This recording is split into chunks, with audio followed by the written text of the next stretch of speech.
Today we're going to do an unboxing of Napoleon's Resurgence. This is from the Library of Napoleonic Battles, which is published by the Operational Studies Group, which is really basically a group of tactical games and Napoleonic games that are put out by Kevin Zucker, who was the original designer of Napoleon's last battles.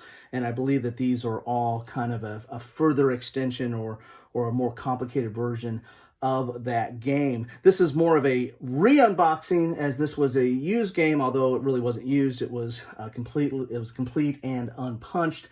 Got this on a Board Game Geek auction from, of all people, Tim from Bare Bones Wargaming. So thank you, Tim. This was a great edition or a great copy of that. If you're interested in the Operational Studies Group and all the different battles that are out there, there is, you can print this off at their website. I've got this as a fold-out.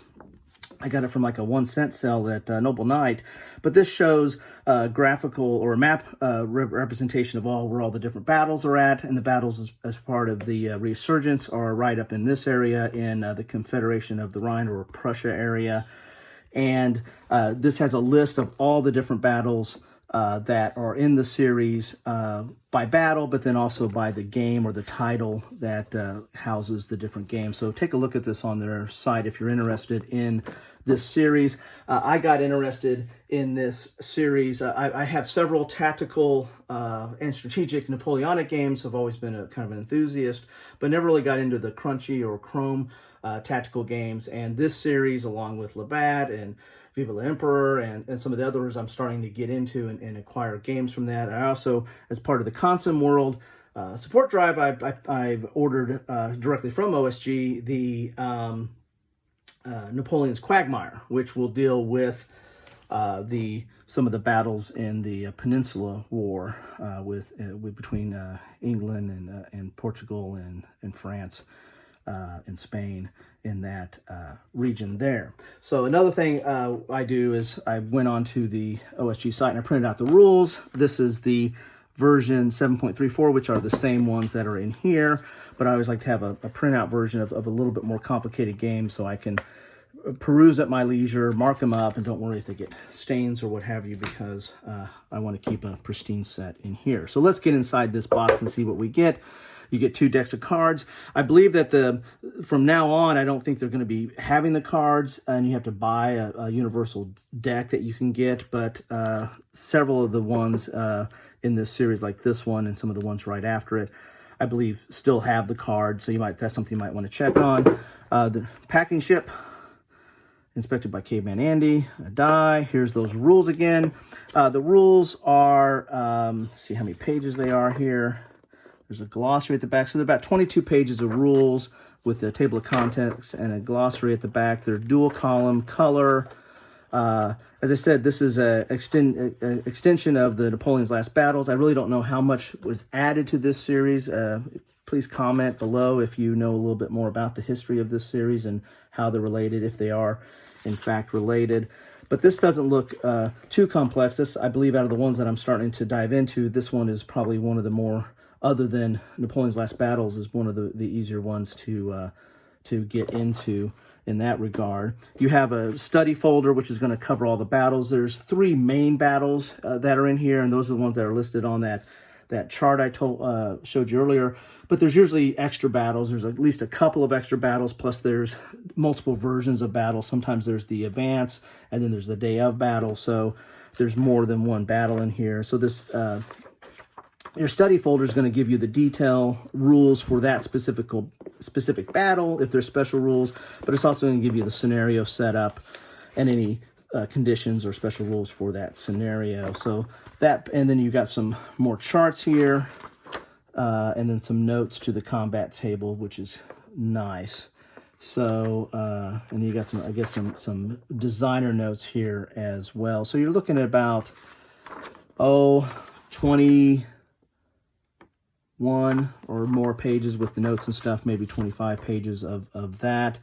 Then you get your counter sheets here.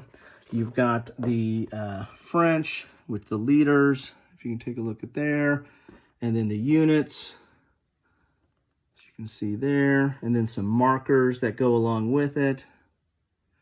And these are dual-sided, of course. Then you've got the Prussians with leaders and units, and then you've got Russians in this kind of brown or reddish brown, and then some more markers down here. Again, dual-sided. There's a little bit of errata in here for the all editions, and then for the study folder for this. Then you have, dump this out because there's a lot of stuff in here.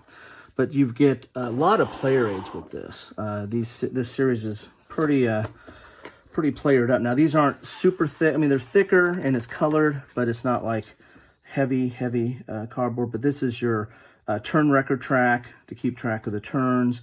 It might have some notes specific to the battle for that different scenario. And then you've got like a mini game here. As I said, sometimes there's more than one scenario, or more than one battle, more than one scenario for each battle.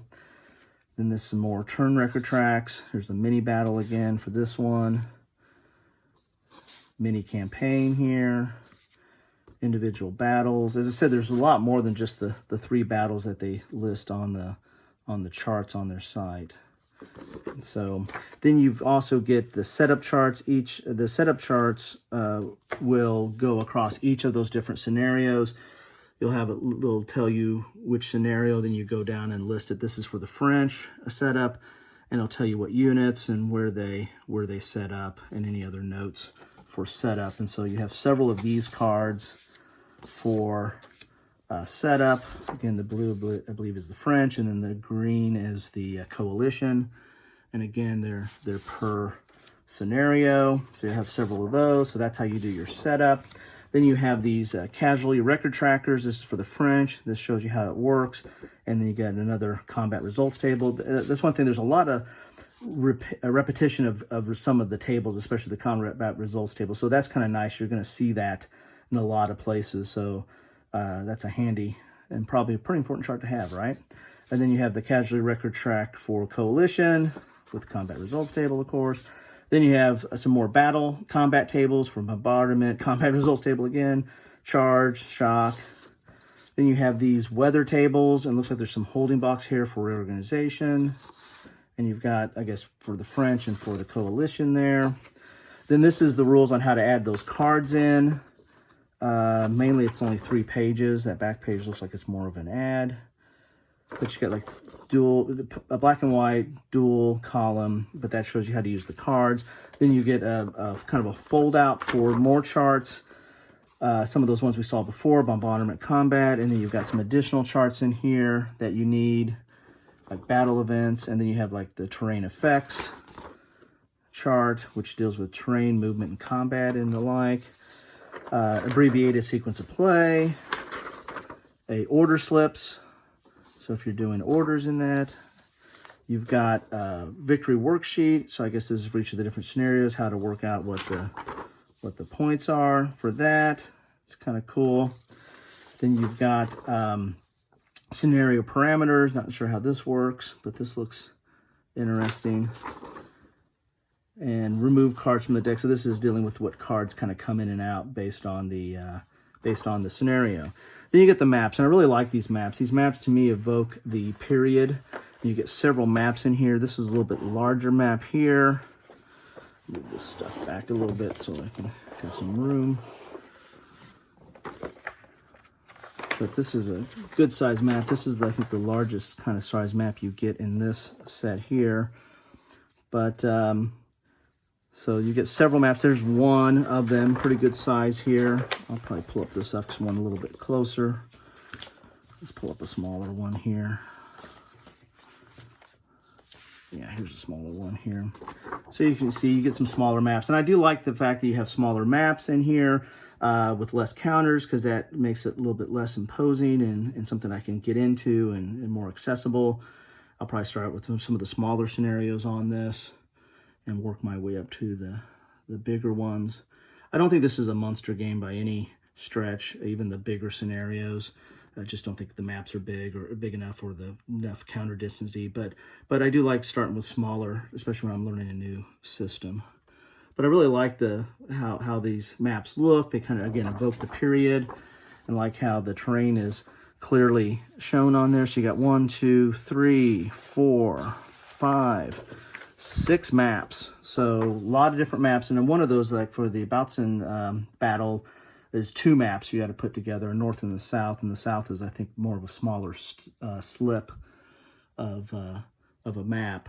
But there you have it. Those are the maps. So I'm kind of excited about this series because, again, it looks like it's one of the easier ones to get into from some of the ones that I'm looking at.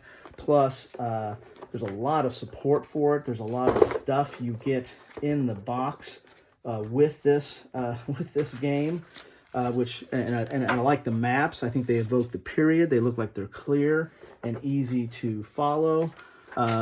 The counters look nice. Not a ton of information on there, which is good. I mean, it looks like you got quite a bit, but I've seen Napoleonic games. I think like the Labatt system has quite a few numbers on some of their counters. You got your studies folder, which is typical, I guess, of these series. You got your cards. Be interested to see how those work in there. And then got the die, of course. So that is Napoleon's Resurgence. If you like this, please like. If you want to see more and see what's coming up, I've been kind of in a Napoleonic wave, so I've got a few Napoleonic games from the last few weeks. I've got some more on their way, on order, and on their way to that I probably need to do an unboxing for. So please subscribe and hit the bell so you know when stuff's coming out. I'd like to know your comments. What do you think about this series?